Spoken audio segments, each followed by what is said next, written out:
Welcome to the third lecture in the spring 2016 Baumer lecture series. My name is Andrew Cruz. I'm a professor in architecture and chair of this year's series. Tonight we have something of a double feature for you. First, we hear Bob Somol's lecture, See What I'm Saying, followed by the opening of José Ubery's show, The Chapel of the Mosquitoes in the Banvard Gallery. I hope that all of you will come to the reception following Bob's lecture, which will also serve as the opening for José's show. I promise it will be a good time. Did you hear what I just said? I promise it will be a good time. I just did something with words. By promising you'll have a good time, I wasn't simply describing something, since the sentence, I promise you will have a good time, is not itself true or false. But instead, I performed a promise. In doing so, I said something that can change the reality that it describes. But now you're probably wondering, what is he talking about? And what does this have to do with Bob Somol? With this little exercise, I wanted to remind us that we can do things with words, that they are performative. Bob Somol is a design critic and educator for whom the performative aspect of words matters a great deal. And while we might tend to think of architecture largely in visual terms, it is equally word-based. See What I'm Saying, the title of Bob's talk, links these two, seeing and saying, vision and words. The fact that Bob gave us a title at all is an example of the value he places on words. We can also see this through his work on the editorial boards of the journals Any and Log, and in his editing of the book Autonomy and Ideology. So before we can see what Bob will say, listen to what I'm saying. In fact, listen to what everyone is saying, for, as they say, everyone is a critic. Or at least that's what the New York Times film critic A.O. Scott wrote in last Sunday's paper. Quote, "It is the mission of art to free our minds and the task of criticism to figure out what to do with that freedom. That everybody is a critic means that we are each capable of thinking against our own prejudices, of balancing skepticism with open-mindedness, of sharpening our dulled and glutted senses, and of battling the intellectual inertia that surrounds us." So Bob's presence here at Knowlton this semester as Baumer Professor of Theory, teaching a seminar to the third-year graduate students, links his role as design critic to that of design educator. It also reinforces the importance of the critic in explaining and charting a way to greater freedoms. Perhaps, and this is speculation on my part since I've really only just met Bob, this interest in words and in freedom may be related to his training as a lawyer at Harvard and in his training as a cultural historian at the University of Chicago. It certainly informs his current position as director of the School of Architecture at the University of Chicago, or at the University of Illinois at Chicago. So again, before we see what Bob has to say, listen to what he is not saying.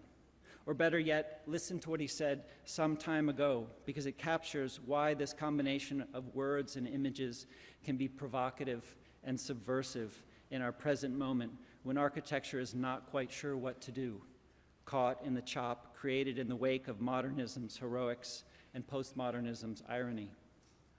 Here I'm referring to an article Bob co-authored with Sarah Whiting, Notes on the Doppler Effect and Other Moods of Modernism, published in the journal Perspecta back in 2002, when many of you were in elementary school and probably heard the Doppler effect for the first time, even if you didn't know its name.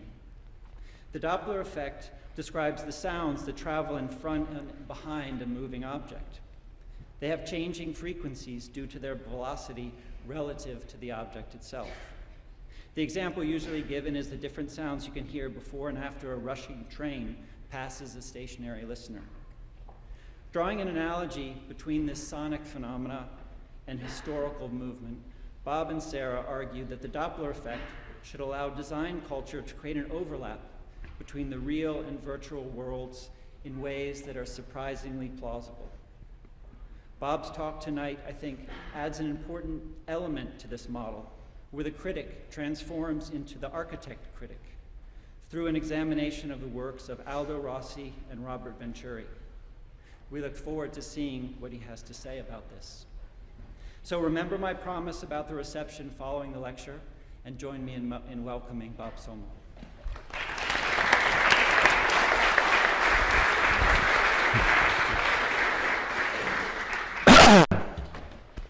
Sorry, got a cold. Thank you, Andrew. It's very nice to be back here at OSU, my second home.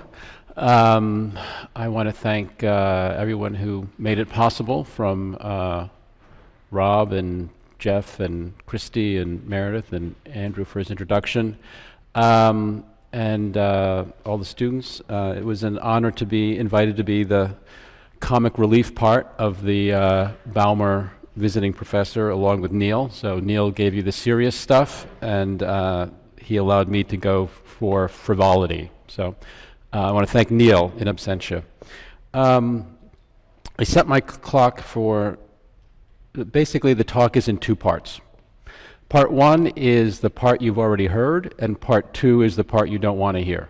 The first part is 2/3 of it, and the second part is 1/3 of it. So I'm setting my timer for the first 2/3 of it, and then we'll jump immediately to the second part, regardless of where we are in the first part. The first part really is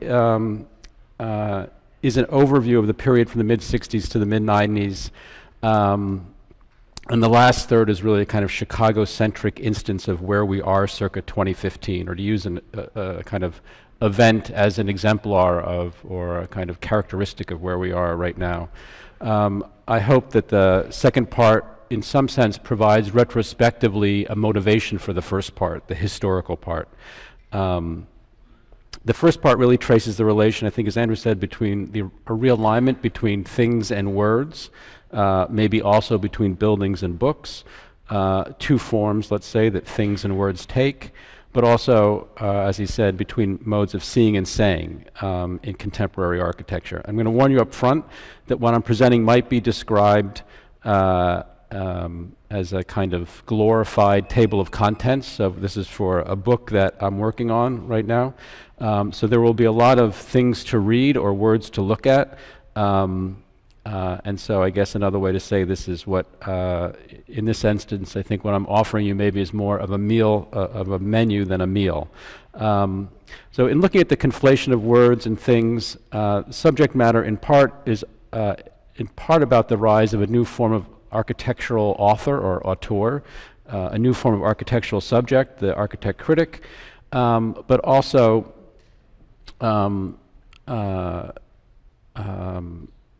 in a way how that new role also makes its appearance in projects. So the way in which there's a kind of isomorphism between the work and the role. And then maybe the third thing is also the relationship of these new hybrid architect critics to what the remaining role of the pure critic or pure historian as another kind of contrary alter ego. The two dominant forms that this relationship has taken, I think, during this period from the 60s to the mid-90s, the Index and the Speech Act, the two ways I'm saying in which words and things are conflated or realigned, and so it's really a kind of genealogy of the project, or the genealogy of the Index, and the project or genealogy of the Speech Act. And then really what happens next, which is a kind of jump to our current moment. This is a painting, just as a kind of prologue, by Remy Zaug, Swiss, now deceased artist, a longtime collaborator with Herzog Demeron. He was their client for a studio that they did. They were his client when he designed their first exhibition for the Pompidou, their first Pompidou show. They collaborated on projects and urban planning master plans for campuses. They have a kind of long and intimate connection, and at the time, Herzog and Demeron referred to him as their fifth partner. So I want to start out maybe at the end of this first period, which is to say the end of the 90s, with a kind of quote by Jacques Herzog in an interview he did with Jeff Kipnis from 1997. Despite its appearance, I think that this is a provocative overstatement or a kind of contrarian polemic. No architect has ever written a text which has survived more than one generation. What survives, what influences architecture, what makes architecture architecture is the work. The case that I want to make, or I want to suggest, is that in keeping with the idea of theory as a tool for derealizing the real, or turning the real into fantasy, is that the work of HDM is among the most theoretical instances of a practice that operate today. Theory is what allows things, or matter, the real, to appear as image. And Herzog's challenge, I would say, or his provocation here, can only be launched at a moment of the complete conflation of words and things, where the displacements and absences of words have been fully elided with the presumed matter of things. So it's really, I would say, an apotheosis and culmination of the trajectory, not a rejection of it.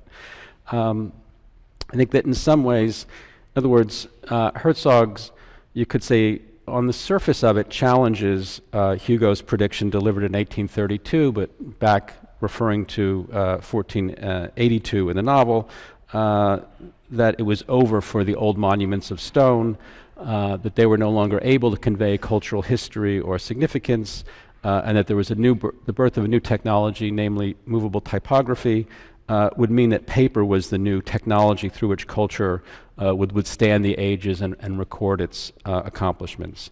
What I want to argue is that it's not the case that Herzog is proposing the revenge of the building on the book, or a return to stone. I mean, that might be his fellow countryman Zumthor's game, but it's not Herzog de Meuron's game. It's not a nostalgic return to direct materiality and experience. The work is the image, and it will be both book and building, word and thing, now, in a certain sense, totally dissipated through the image. Despite this, trying to clarify this confusion, there are many of those who fall into the easy trap, and in fact, that do assume, let's say, that Herzog de Meuron represent a simple return to building. In this case, Michael Meredith, in his challenge to the work of Herzog de Meuron, and in some sense, this quote from this past fall previews some of the discussion that I want to have at the second part of the talk when I jump to the biennial. But for Michael, he says, a model of this emphasis on building and buildings is found in the office of Herzog and de Meuron, whose approach has, I contend, become a problem for the field. HDM has arguably become an office with negligible stylistic, tectonic, or conceptual consistency. I guess that's what you do. You take on the big dog to make a position for yourself. But I think it's a misplaced criticism. In other words, for Michael, he thinks that Herzog de Meuron's work is a rejection of the previous generation, the paper generation, let's say, and a return to dumb, regular, normative building, and that he's going to articulate, let's say, the third Baer position, not the first textual paper architects, not the return to building of Herzog de Meuron, but something else, what he calls the body of work. So he goes on to state at the end of his kind of attack on HDM, unlike a project, the body of work, which is his position, focuses not on the dialectic between text and building, which is my project, or the implementation of an ideology, also my project, or an a priori idea, but rather on the ethos of production and the construction and curation of relationships between various buildings and other formats. Again, I think that this attitude of Michael's is really indicative of the current situation and characteristic of some of the events and discussions surrounding the biennial. In Meredith's case, the projects, for him, projects are over, which is, in a sense, the project for him is defined by the relationship of architecture and writing, or architecture and text, or ideology. And as for Michael, we occupy a post-ideological world.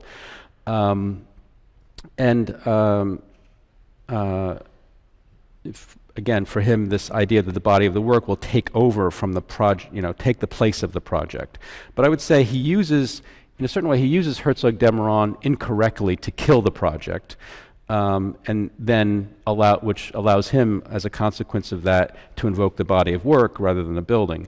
But in my view, again, it's not that it's really that Herzog and de Meuron are the kind of apotheosis of that 30-year legacy of the architect critic.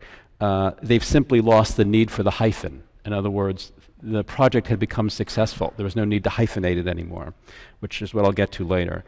In any case, Herzog's comments to Jeff in response to his question are really explicitly in relation to these two books that we are now celebrating the 50th anniversary of, and which in a certain way augur the emergence of this new architectural subject or auteur, the architect critic. The one reason I think that Herzog's comment is hyperbolic, sort of protesting too much, is because Rossi and Venturi are really the two self-identified crucial figures for Herzog Demeron, along with artists Judd or Beuys or Warhol.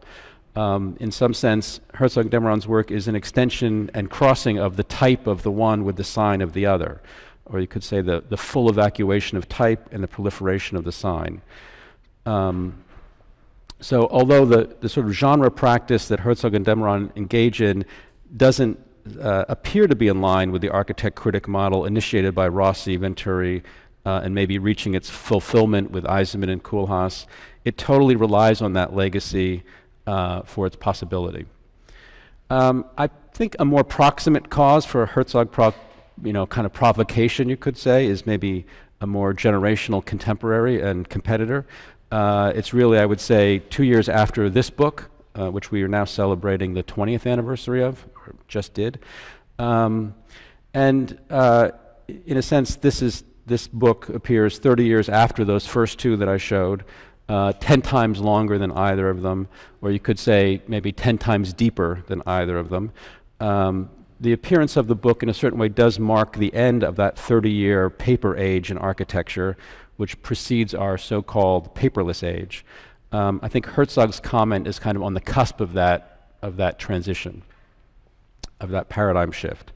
So here's a book that relied on its status as a thing with size and density, a demonstration of bigness, a lesson that section trumps facade or cover, a stack of words arranged to show what they are saying.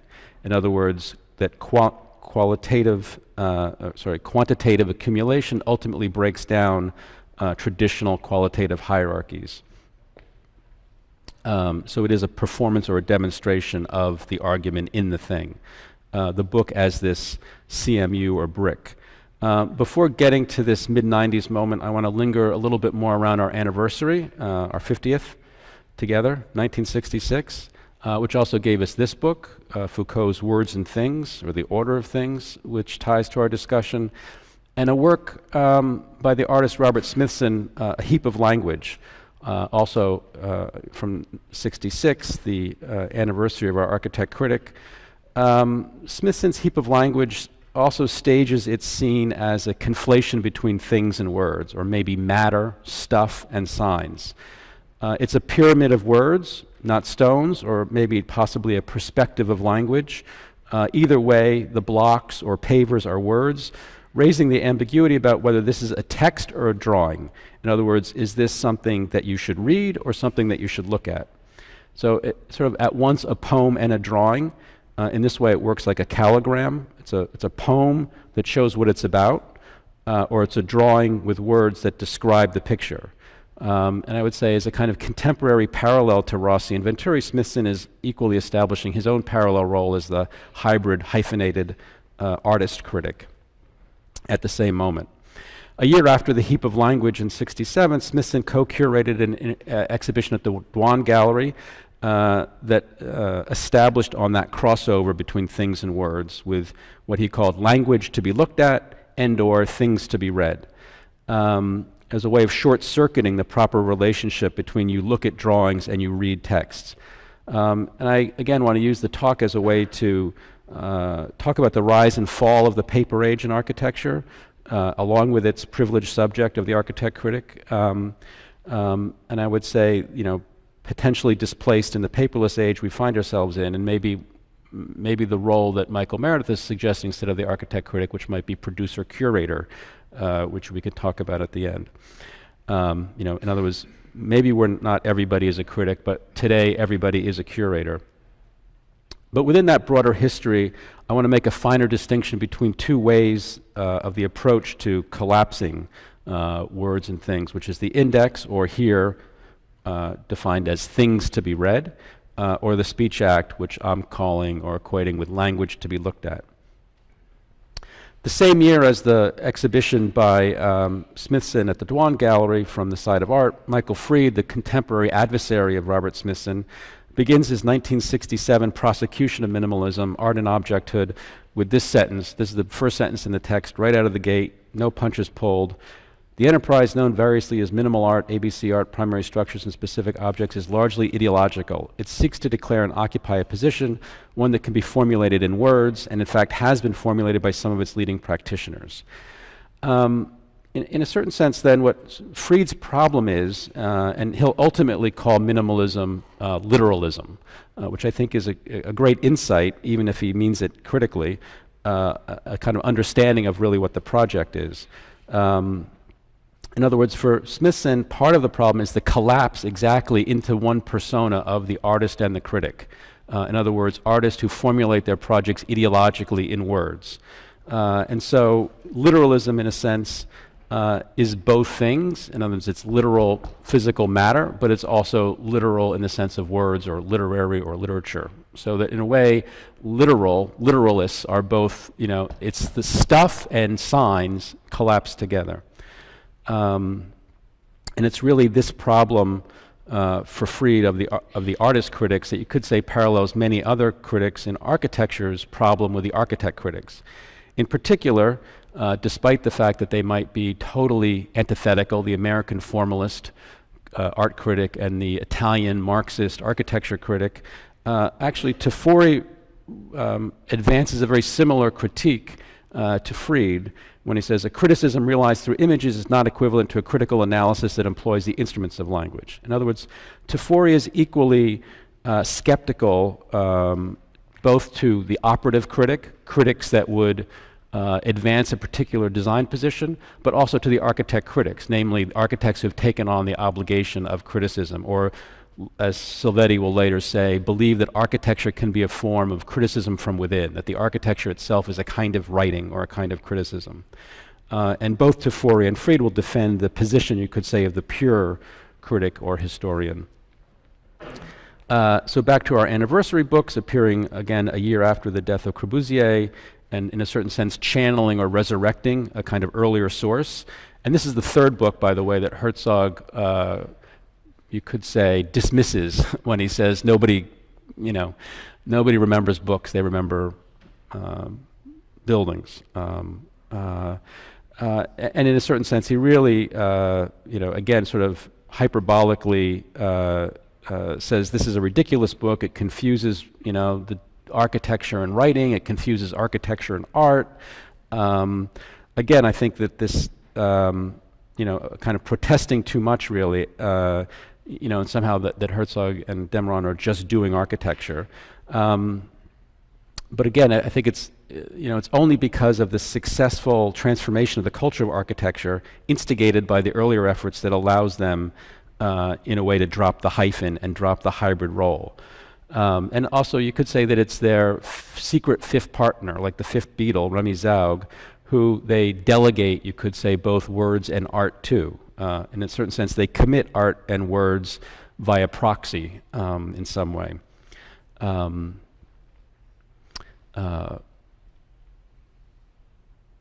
Just because I never really understood the end of this book, and in particular the last page, which is this dramatic architecture or revolution. Revolution can be avoided, and then a pipe. Okay, I get it. That's all you need. And I never really, I didn't get it other than a kind of signature for Corbusier, or obviously one of the, let's say, messages is that if, in the same way that classicism perfected itself over time, that, in a certain sense, there is a kind of sped up technological industrial way of perfecting, optimizing object types like the pipe and maybe like the domino that will, avert the problem of the possibility of revolution.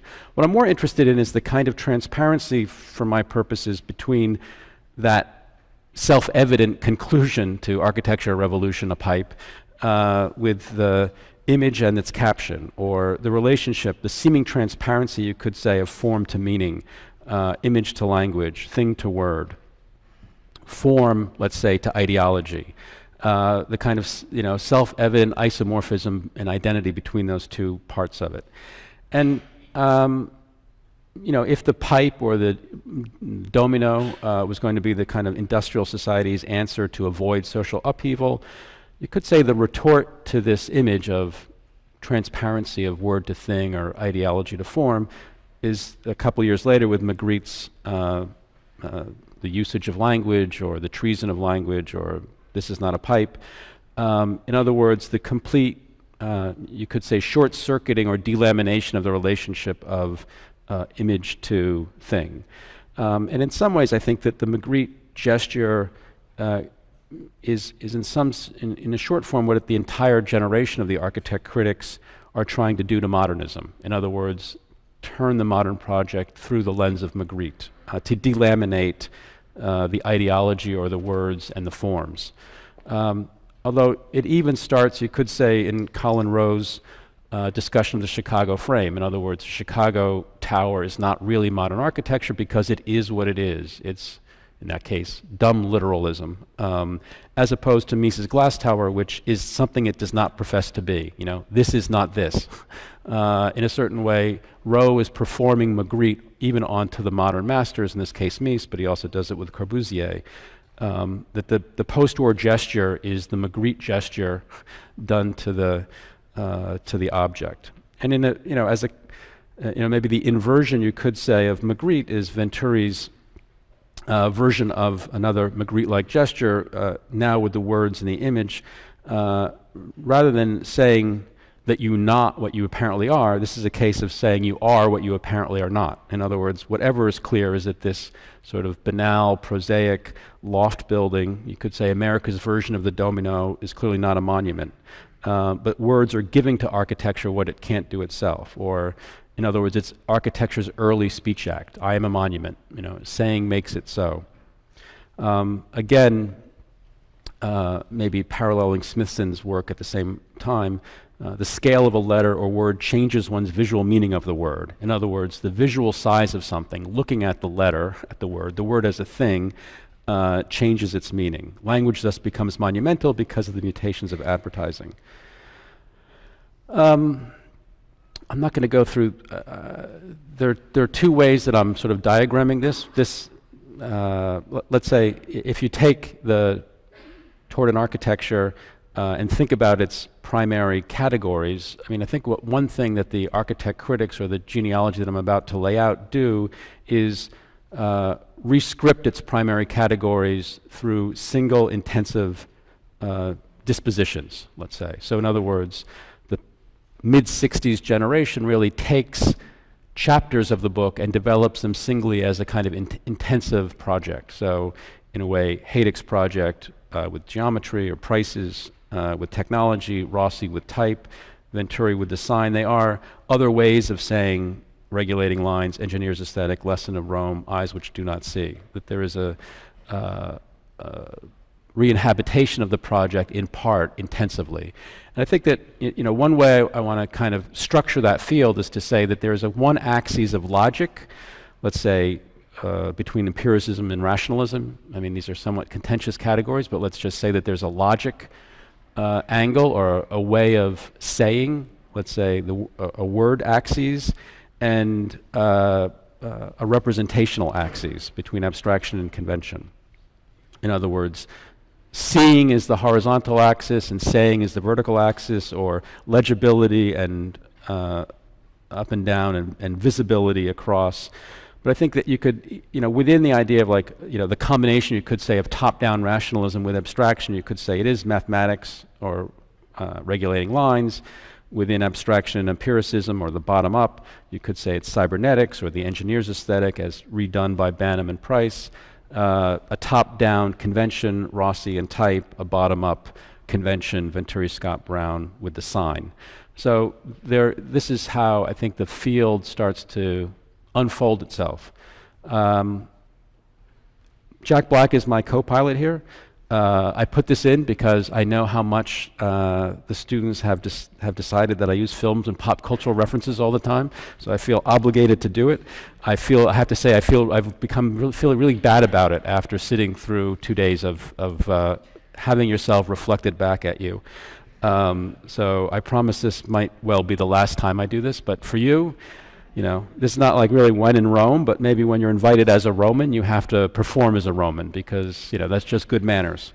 But in any case, my model of doing history is a little bit like Jack Black in School of Rock, although mine is a school of paper, not a school of rock.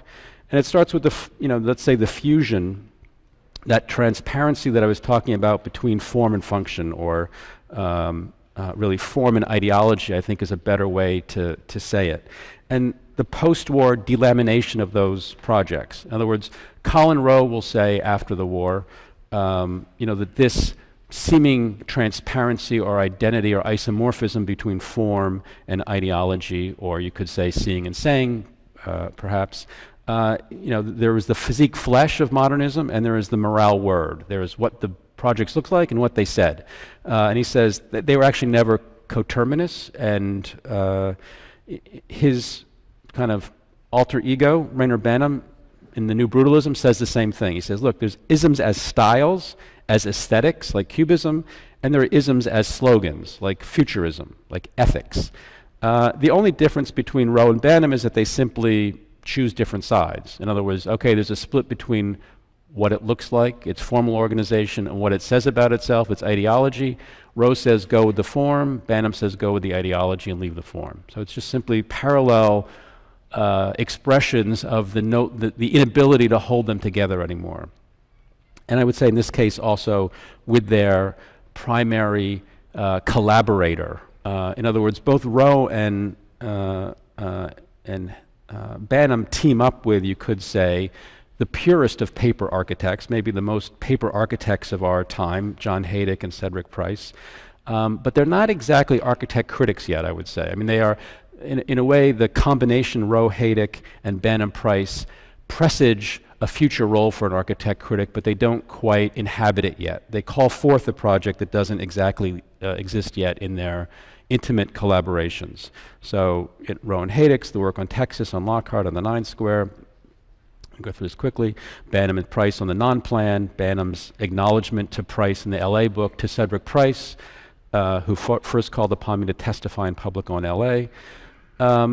The real emergence, I would say, back to the 66 moment of the combined figure of the architect critic is really with Rossi and Venturi, and I see them, as for that first 4-square graph, playing out in this way. The interesting thing is what happens, there are still critics around them, but they no longer have the role, let's say the operative role in some way that Banham and Rowe had.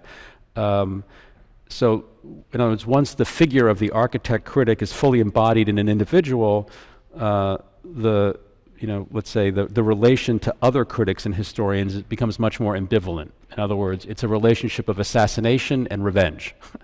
That's the only choices left for the historians when their job has been absorbed in some sense by, so Rossi's gift to Aldo Rossi, to Manfredo Tafori, architecture assassinated, here, Manfredo, hope you like it. Or Scully's, the historian's revenge, the Trubeck and Wisloki as, yes, the culmination of something that I, Vincent Selly's, set in motion when I was looking to stick and shingle style as my dissertation in the 40s, has now reached its culmination in the work of the Venturis. To extend this again further, and this is where I think that someone like Eisman produces a kind of mannerism of that top line. In other words, for the generation of Rowe and Banham, form and ideology could no longer be coterminous. Eisenman's twist on that is form isn't even identical with form anymore. Forget ideology, form is incoherent or inconsistent with itself. Or as he says in 76, this new theoretical base changes the humanist balance of form-function to a dialectical relationship within the evolution of form itself, the potential coexistence within any form of two non-corroborating and non-sequential tendencies. I call that the index. That's the short form. In other words, the debate of form versus form results in the project of the index. which is one way I'm saying that you conflate words and things. The index, in a way, is a materially motivated sign. It's stuff in the world that you then read and is legible. In kind of perfect balance in my model, Rem Koolhaas basically says, ideology is no longer coterminous with ideology, or program is no longer coterminous with program. In other words, his contribution is to delaminate within the lower trajectory in the same way that Eisenman does in the upper one. That's really what Delirious New York is about. Each elevator stop a different lifestyle and thus an applied ideology. A particular site can no longer be matched with any single predetermined purpose. I call that the plot. So if Eisenman's form of how you relate things and words is the index, Koolhaas's is the plot. In other words, the story that constitutes or demands another stage or another artificial ground or another plot or geological strata that's now stacked up in section. My view is that the index is one way to say objects to be read, and plot is another way to say language to be looked at, or what I will later call the speech act.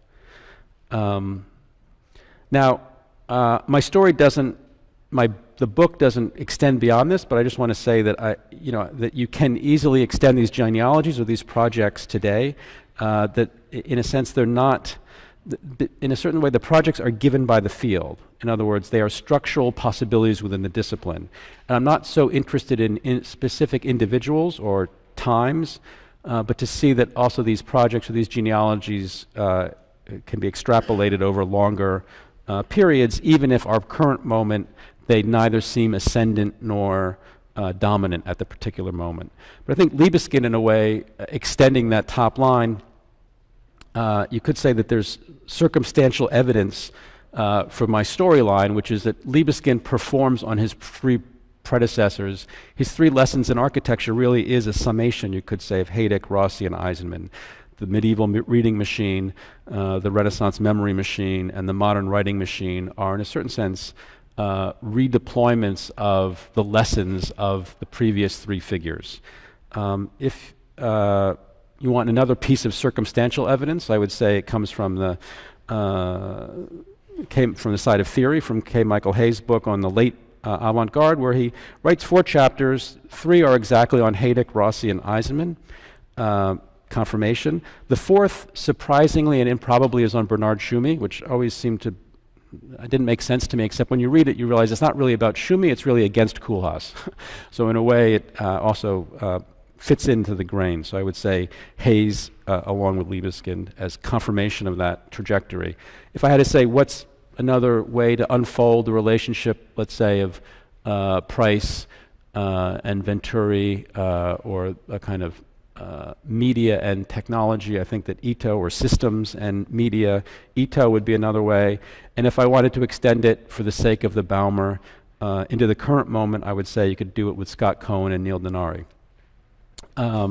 So that's the, I think one way to think about how these projects unfold. Again, for my purposes, that's not necessarily where the book project goes. The 2 frames, I won't go through, but just to say that I think that, again, to sort of define or to say a little more precisely what I mean by the index, it's how you transform the stuff of the world into signs. The speech act, and I think Andrew mentioned this, it comes from kind of Austin in particular, how to do things with words.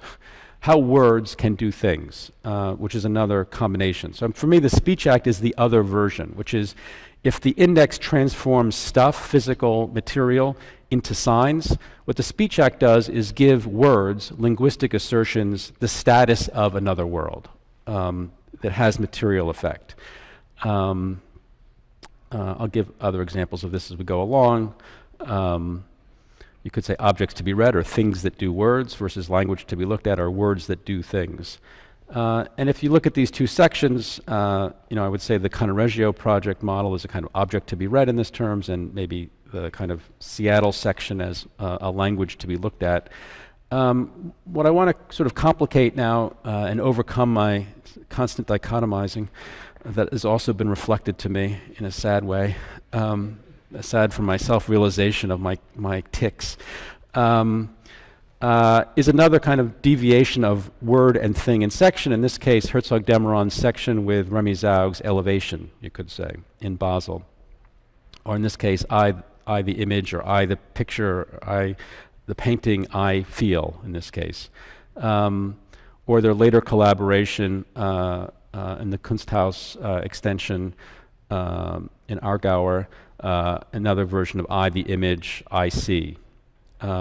Which is another, I think, another version of the Venturi Speech Act. I am a monument. I the image, I see. But I think what's interesting in Herzog-de-Meuron is that they do cross over the Venturi and Rossi sources, as much as Jacques may denigrate the books as being, relatively not important for him.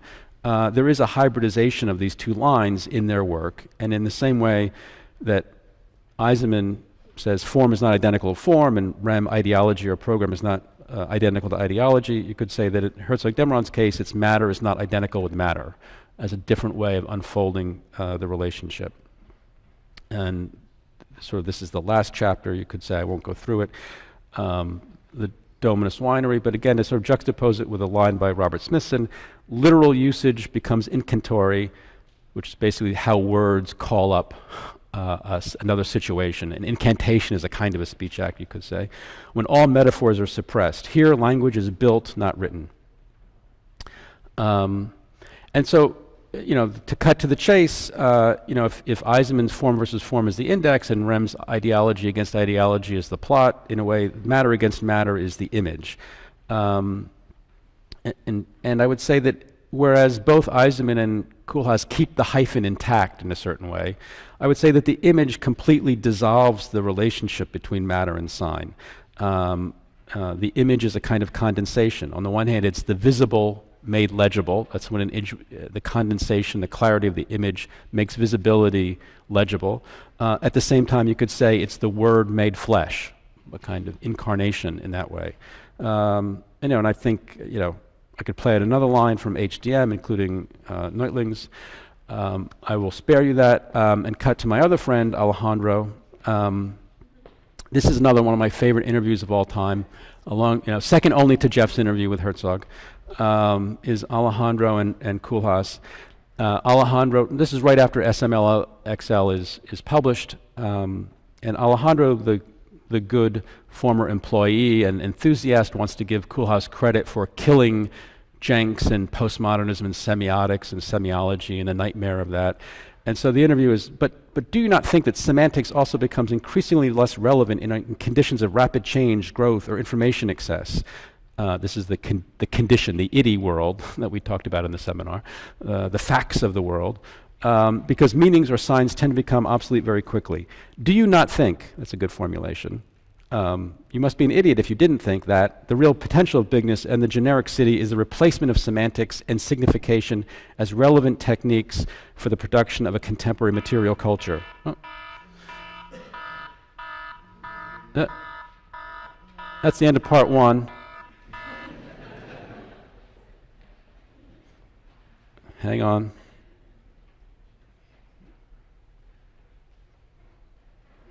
All right. I'm on borrowed time, I know. Because I have to get to the punchline. My favorite response ever, do you not think that this is relevant? And Rem's response, I think you're incredibly naive about signs. Which if ever there was you have to feel like you've just been eviscerated by your former boss. But what I want to get to is the significance for Rem really of the Speech Act. And so in the other model of this, one of the things that Alejandro in other places I think was trying to do is to collapse, in the same way that Herzog-de-Meuron rearrange Rossi and Venturi and unfold it in matter versus matter. In a way, Alejandro is trying to become the third bear in the story of Eisenman and Koolhaas, which he identifies as control with Eisenman and power with Koolhaas.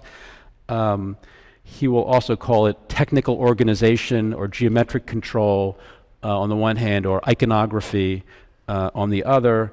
I would say that really two critics also stand in there. I mean, Eisenman and Koolhaas are the explicit references for Alejandro, but I would think that they are also really a discussion about Frampton's tectonics and Jenks's iconography. And I mean, so in a way, and I think that Frampton is the another relationship of a critic, in this case to Eisenman, a kind of alter ego, in the same way that Jenks is a kind of alter ego to Koolhaas, with their own playing out of differences, which comes up in the book.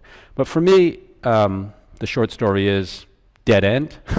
The attempt to collapse the two in a way to return to the transparency that one had earlier. And I would say that the parametric trajectory that could also come out of that is another form of closure about that kind of isomorphism of iconography and organization, or form and function, or ideology. So when Koolhaas says, "I think you're incredibly naive about science," he goes on to say, "Semantics is the science that explores the afterlife of signs. Singapore, as an example of this, has eradicated all authenticity to manipulate signs better. For instance, the death penalty, the introduction of smoking and chewing gum, these are fundamentally semantic techniques, an intelligent way of putting a country on a map." In other words, really, Koolhaas is identifying the power of the Speech Act to produce another world. And in a way, when I mentioned the plot earlier, and the plot as a kind of Speech Act, plot meaning story and plot meaning geological ground, to reference Banham one last time, history is to the future as the observed results of an experiment are to the plotted graph. The historian has the task of plotting a curve beyond the last certain point to see where it will lead. This is the beginning of thinking about the plot as a Speech Act, and it's exactly what frightens Manfredo Tafori. I won't read it all, but this is exactly his definition of operative criticism. Is what you are doing is programmatically distorted and finalized. Operative criticism plans past history by projecting it toward the future. It's exactly the thing that Tafori wants to avoid, that form of operative criticism. So you can only imagine when Banham's student comes around and does this, that Tafori would be spinning, apoplectic only a couple years later, because a third of this graph was not, didn't exist. Let's say that he's writing in 1970, right around the halfway point of the top where it says parametric. These are his future projections of history, exactly taking Banham and going 12 steps further in terms of plotting a graph to project the future. But it's not a single future, it's really a series of possible styles or possible ideologies that are projected forward. It is history as a kind of a Speech Act. You project the combinations, and they will become inhabited later. I have a thing where I think it goes to the geology of Smithson in the kind of blobs of the asphalt pour, and really reaches its culmination in the program diagrams, the programmatic lava, the geologic section of the ground that program is written over in Koolhaas's work. And I would say, projects of spin-offs like MVRDV's Book Mountain, again, where the geological aspect of the book as a kind of stone or mountain surrounded by a crystalline structure, is a kind of a realization of Smithson's thought provocation. The first part was supposed to end with this collaboration between, in this case, Patrick Blanc, his elevation with the section in the Caxa Forum in Madrid. The vertical surface is now given over to this, let's say, a wall of words that are in fact plant names, but in the configuration that the plants will take. It's another kind of calligram. In other words, it looks like the wall and it says the wall. It's the technical writing of the wall. Again, I think that the success of Herzog-Demeron, one of it is obviously slipping the ground plane out from underneath and lifting the previous structure, that stone is not only levitated and dematerialized, even though it's real, but also that it seems to come later, that the first part of the project seems last, like a photoshopped wrapper around the new project, which seems like it pre-existed the old project. So somehow the inversion of temporality and the displacement of the ground plane, the slipping it out, turning it vertical, I think that these are, let's say, systematic movements in the way in which the writing project is reinscribed in their work. and the last one being the Remy Zaug collaboration again. Imagine we the words, we close our eyes, and you, man, cannot imagine anything anymore. In other words, unlike the other parts of the wall painting where it's I, the painting, or I, the image that's talking, here it's we, the words that are talking. And words, in a sense, have eyes. And if they close them, we can't see anything. If words close their eyes, we can't see anything or image anything anymore. So you could say the problem isn't eyes that don't see, it's words that don't see. Words allow us to see. That is to say, seeing again, or saying is a kind of seeing. The postscript, cut to 2015, really the Biennial and its allied programming. You can't summarize or generalize the show. There's 100 projects from 30 countries. By design, I would say it can't be generalized. It's a kind of, we're at a moment which is resistant to discourse, and so I would say that the show is neither exemplary nor exceptional nor egregious. It's just merely characteristic of the time. And so in Chicago, of course, this produced great fears, the show, because I would say hopes and fears.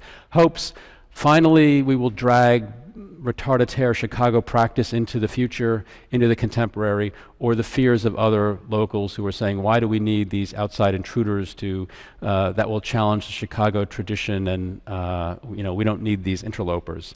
I would say that neither the hopes or the fears were realized, in part because it wasn't that Chicago would catch up to the world, but the show in a certain sense made clear that the world had caught up to Chicago, which is to say that Chicago's preoccupations, I would even say as a local, Chicago's parochialisms have become global. The preoccupation with reality and the real, and the local, because what's interesting is that it wasn't just the Chicago work that was local, but almost every project commissioned in the show was a local project from that firm. Atypical, you could say, for the work of those offices, but it was Mexicans in Mexico City, South Africans in Johannesburg, Danes in Copenhagen. Every practice was represented by a local project, which I think is, not indicative of practice, but I think was, a kind of the localization that Chicago has and is known for, because the reception of the show was a kind of celebration of, yes, return to the real, yes, greater diversity, yes, end of the star system. And if there were criticisms of the show, it was like, couldn't you get more real? Couldn't have you been more inclusive? Couldn't you have killed the stars more? In other words, there was a complete consensus, whether positive or negative, they agreed on the agenda. I think that in some sense this, one place to take this is that where the name came from, which was a symposium Stanley Tyerman convened in '77, and included representatives of the whites, the grays, the silvers, the Chicago Seven, and other figures here, from Helmut Jahn through Craig Hodgetts and Michael Graves and Frank Gehry and Beebe and Charles Jenks at the far end, Stern, Eisenman, Haydick were also participants, Jim Sterling. A lot of the discussion is how diverse the field has come since that time. And you could say, yes, it's of course it's true, and it's also not surprising that a generation in architecture born 1930 is not going to be as diverse as a generation in architecture born 1970. I mean, there's a 40-year demographic shift that happens that, in a sense, you get diversity for free. In other words, it's a statistical demographic change, but nothing that anybody deserves credit for. It's a structural shift. But I think what's interesting is that in '77, the participants were selected really to debate positions. I would say in 2015, the public is convened to witness results, which is to say that there's been a shift from advancing the difference, you could say, as a construct, to really celebrating diversity as a fact. I think that in a sense, is one way to characterize it. You could say you've gone from the me decade to the you millennium. Which I would say is a shift maybe from ideology to innovation, or from disagreement to empathy. And indeed, the subtitle, the second official title, is 96 Days of Innovation. Obviously, the state of the art has now been reread as innovation, and of course we have the appropriate metric, 96 days. because what's really important about innovation is keeping metrics on it. Time is money. And I would say that unlike newness or novelty, innovation, the business connotations of innovation, presume answering a need, demonstrating a social impact, impact on society, lower costs, economic growth, increased efficiency, expansion into new markets. You're basically looking to increase returns on established givens. The time frame of innovations is now. It's not really, I would say, about risk-taking. It sounds like risk-taking, but it's not really. It really banks on a world of the same, more of the same, only cheaper, bigger, faster. In other words, for me, innovation is utilitarianism pretending it's futurism. In a certain sense, I don't know what architecture has to do with innovation. I may be alone in it, but I don't think architecture is innovative, and it's never been innovative. It's not its problem. It's not its temporality, really. In other words, the horizon line of the perpetual present and nowness that innovation imagines is not architecture's temporality. That really architecture works best for me as an untimely combination of past and future against or as an alternative to the present. But I would say that another way to see the shift is from two forms of model. Let's say a year before, with many of the same participants as the Tigerman Symposium, the IAUS sponsored Idea as Model in 1976. And it was merely meant to suggest that we could free the model from its traditional instrumental obligations, that you could liberate models as potential conceptual documents. I would say today, by contrast, instead of idea as model, we have model as building, with, for example, of course, BIM's real-time interactive simulation model. What had previously been a representation is now transformed into a thing in the world, an independent entity with a life of its own, beyond authorship, beyond ideology. In other words, the political economy of neoliberalism is evidenced in these new platforms, whether you call them global biennials or BIM. For me, they're the same form of platforms. But you could maybe also see this already in a 90s enthusiasm for rapid prototyping and mass customization. In other words, the idea that we have a kind of end of ideology, an end of history, or at least a flattening of history. And I think, even firms that, I think are incredibly talented and notable, younger firms like Pezzo von Ellerkshausen, the kind of interesting differences in what happens when you recycle the kind of exercises, the geometric exercises, the rotated axonometrics and painterly elaborations of Hayek, I would say, and kind of studies of seriality to decidedly different ends. In other words, in the 60s and 70s, the project were deemed architecture to the extent that they resisted building. Today, they're only conceivable as architecture to the extent that they're realized as building. And I think that's, so you get the same work, but in fact, its goal, its trajectory is exactly the opposite place. In other words, the location of the architectural project shifts from drawing and its process of translation or projection to the realized structure as an index of the collision between ideal geometric geometry confronted with material, you could say accidental, construction methods and standards. That's where the architecture comes from, and that's why it has to be built. Not that it can be built, but it has to be built to realize its architectural project. This is, in its negative forms, this becomes a culture of the doable. With Hayek, architecture was architecture when it resisted building. Now it's only architecture to the extent it gets built. And in the show, you could say this kind of the rhetoric of killing previous generations, the stars, the auteurs. I think that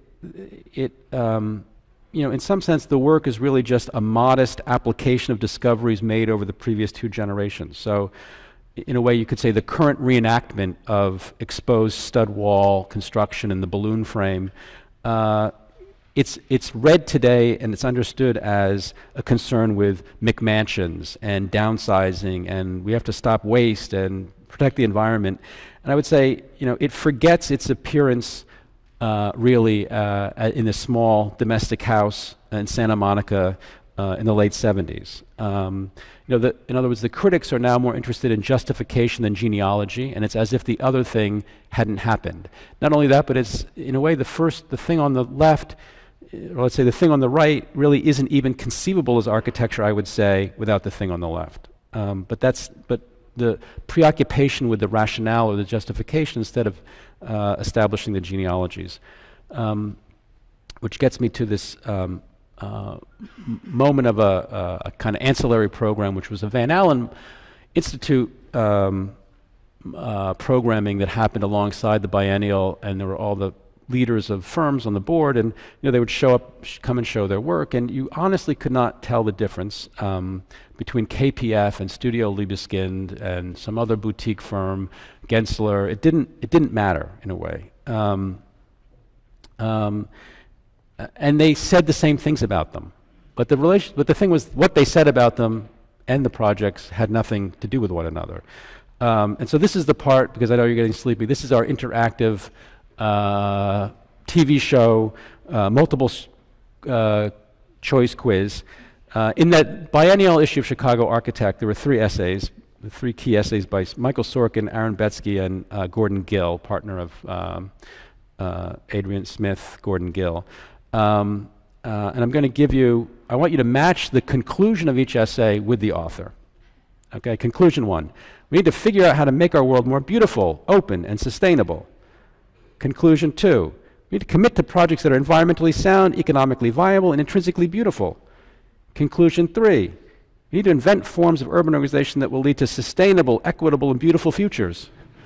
And the funny thing is that each of these is delivered as a promotion to their own pet project, whether it's studios that they delivered at City College and Harvard, or whether it's as dean of a new school of Frank Lloyd Wright, or whether it's as partner and principal of a large office. In other words, these are the Manchurian candidate-like mantras that must go along with the promotion of any of those sorts of operations, and they're identical. These are the answers, by the way. But if you're like me, D, who cares, is maybe a more credible answer. But I think that, in a way, these kinds of things produce a kind of lobotomy on our world to see the world differently, because we can't even say it differently. And so if I had to say, my sketch of this 77 to now version, which is to say that there were, in a certain sense, in 77, there were forms and there were words, there were different forms and there were different words, and there was some loose affiliation between the words and the forms. You could have equal form and word, you could have words that were totally embraced by the formal project, forms that were embedded in the word project, serial words that describe the entire project. In 2015, you have forms, a kind of convergence of technique, and words, let's say the Manchurian candidate mantras. But really what they are is R&D, or product development on the one hand, and marketing and advertising on the other. This is the instrumentalization of forms and words away from the projects of the previous generation. So I would say there may be more things out there, but we have less choice in the world because of it. In other words, the more things has not given us more choices. And so the review of the exhibit, it's not about big names. Thank God the stars are dead. And its message is architecture can be defined in individual personal terms. I find that as bankrupt as saying that architecture is about innovation. I don't think that you can evaluate the discipline on individual personal terms, but I think certainly what that exposes is the fact that we don't have a public anymore. What we have is a series of atomized individuals who go and have their own experience and take their own experience away, and then they like it, or they don't like it. But really, likability becomes the reception strategy for architecture in the same way that doability, you could say, is the production strategy. Maybe the last lesson of the show, I would say, which is, in other words, the reason you can't generalize is the world is so big, what it produces is really a demand for a new professional role. In other words, the real message of the show is that we need a profession of curators. In the same way that our field has become specialized technically in scholarship, theoretically, it's also become professionalized in terms of exhibition culture. And so, in a certain sense, the idea of an exhibition with something to say has been replaced with the idea of an exhibit as a job to be done. I think that the lesson of the exhibits inside the exhibit are one way in which that tips its hand. In other words, it's an exhibit of exhibitions. which is to say that exhibitions are now the content of exhibitions. Exhibitions are no longer the medium through which ideas are relayed. What you're delivering is the exhibition. And in a way, it's what McLuhan would say about old media. When old media are replaced by new media, they become the content for the new media. Old media's result is becoming content. So exhibits have gone from a format or a medium to being the thing delivered. And I would say that in the world of curation, that's, that you deliver exhibits now. It's not exhibits that are delivering architectural agendas or projects. That there's a new medium of curation, which is really what the show in that sense is about.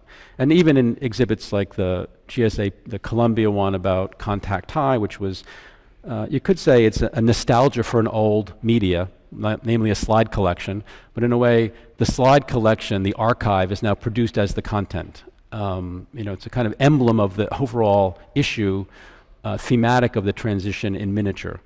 Now, not because I hate being a negative Nelly, as I said earlier today, and I'm constantly criticized for being such a curmudgeon these days. I will say that I think that most of the show revolves around the axes of earnestness and irony.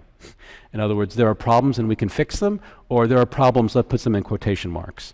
And in a certain sense, I think that axis is played out between the sustainable house earnestness and the corridor house irony, the worlds of policy and the art gallery, you could say. And I think that's most of how you could characterize a lot of the tone of the show. What I'm interested in really is the no man's land between them, which is the Sue Fujimoto project in between these two things. It's kind of minefield of 80 or some innumerable number of little tiny models called Architecture is Everywhere, which I think is, which takes on a different project. Basically, it's the project of how architects' job is to generate concepts. It's a different kind of version of a model. In other words, it's not the one-to-one mock-up prototype like a BIM model. It's basically a kind of old, a kind of found model that by putting scale figures in and a slogan, you basically reappropriate the world as an architectural project. And I think that, what Fujimoto's counter-installation or counter-exhibit, demonstrates really is that the world is not a good lens through which to evaluate architecture, but architecture is an interesting lens through which to evaluate and change the world. And the other kind of alternative in the show, I would say, is the Atelier Bauer, which is also, let's say, this idea of architecture as a kind of world-making activity. And what I think is interesting is that, for me, this is not an installation, actually. It's totally inaccessible inside this closed atrium. It's really a big model. It's like super scaling up a model. They didn't really, it's not occupiable, you can't get in there. It's really just, it is a representation just made super scale, as opposed to the ontology of the other kinds of one-to-one constructions. And I think it really is, certainly it's about that we live within words of codes that allow some things to be thinkable and some things to be unthinkable, that this is unthinkable in an American context in terms of liability and construction and building management, but that basically it's a kind of, it performs a job of a Borgesian encyclopedia, like the impossibility of thinking that. That basically it's a world of how you would organize it differently if we weren't subject to those codes and those determinants. But I think I will end there. Thank you.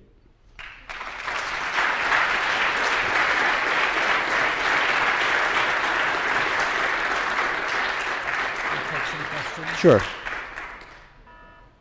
Oh, look, perfect. Do you have any questions? I know we have an opening to get to.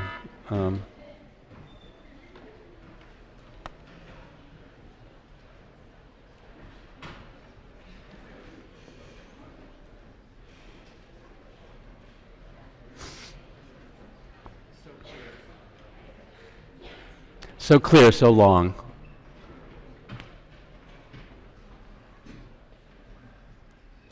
I'm dehydrated. Jeff has a headache, so I'm in trouble. Yep.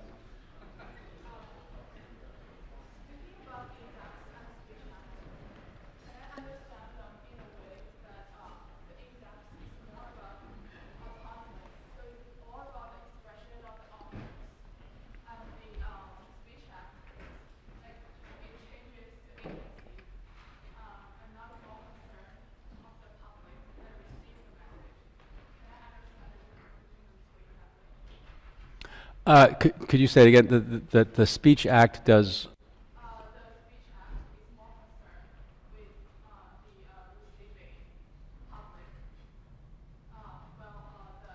the index is more concerned about autonomous ideas. Oh, I see what you're saying. Yeah. I guess I could see how that would be a reading of it. I mean, I want to see them as both disciplinary techniques, and as much as I've shifted my own chips from one side to another over the course of time, I want to keep them all in play, especially given the postscript of the talk. So, in a way, I don't think that the Speech Act is a modeling or a representation of a particular public that exists. I think it's an assertion of an artificial world that doesn't exist that we could make possible. So, in a way, that it's not a more socially driven in the narrow conventional sense of that project in a way than the indexical project. I would say. It's both. It's what I was trying to get at with the Bow Wow project, maybe the kind of assertion of another world inside this world, which is what the Speech Act enables, and it's not a service economy model.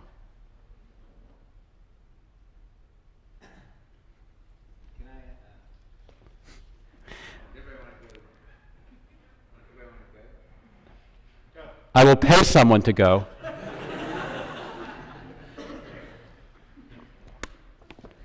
Go.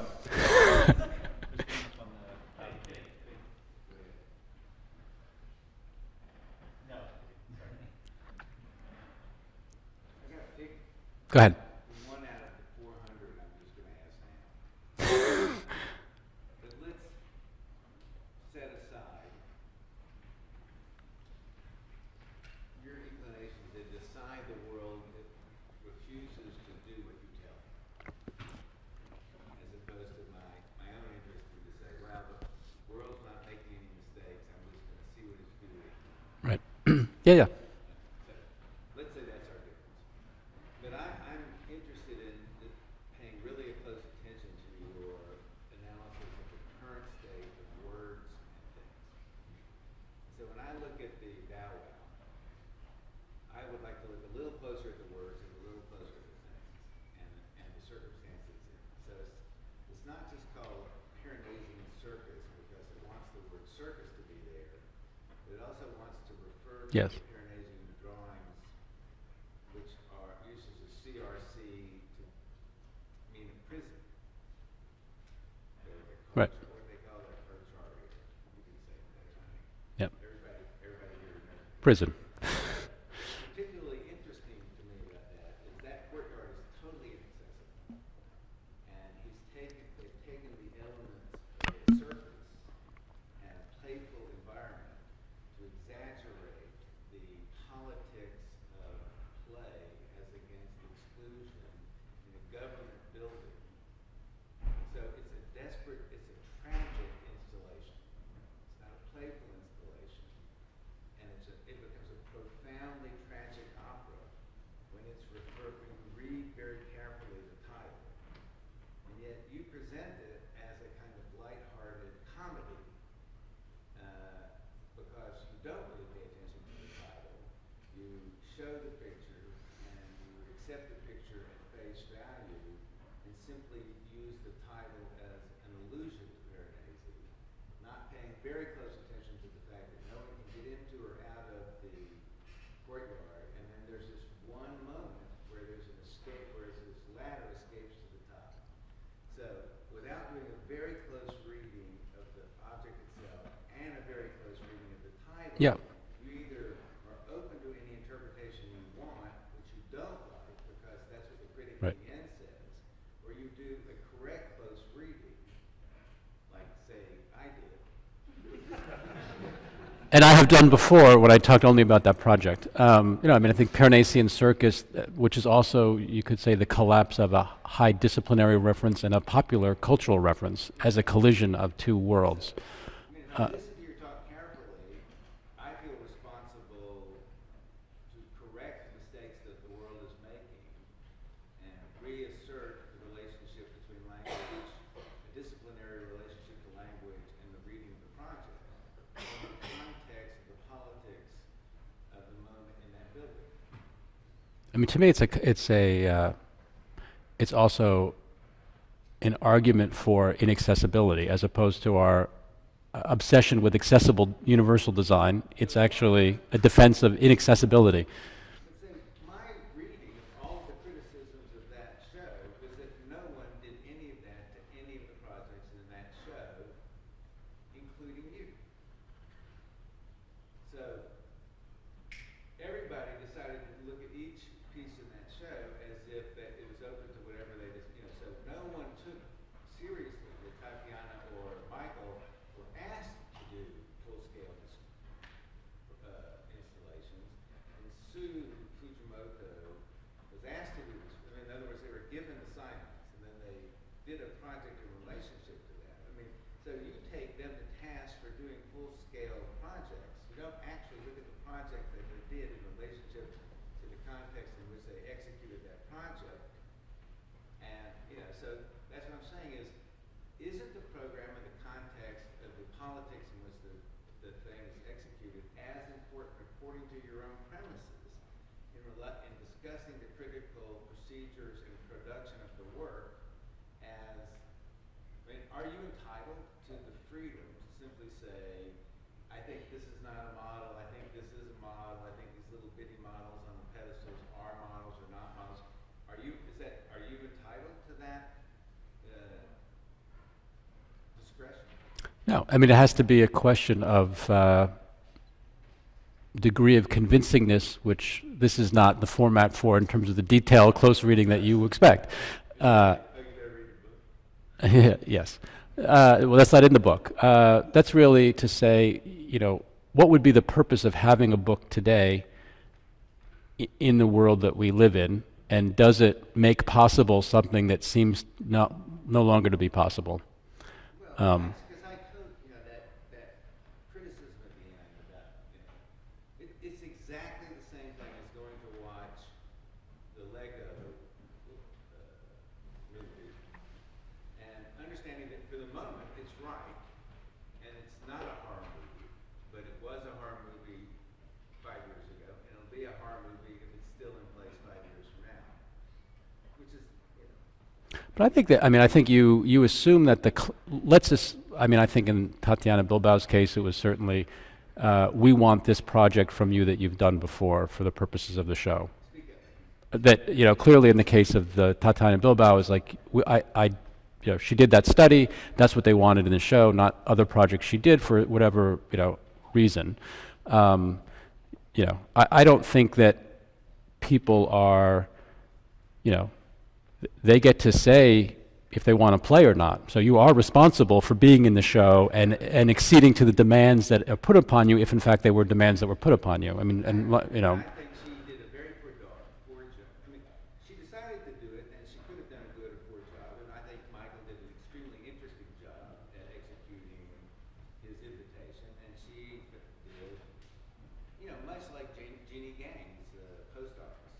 I mean, some people did good jobs, some people did poor jobs, and there was a critical opportunity to state that case. But there was not the freedom to everybody as an individual. I get to say whatever I see here.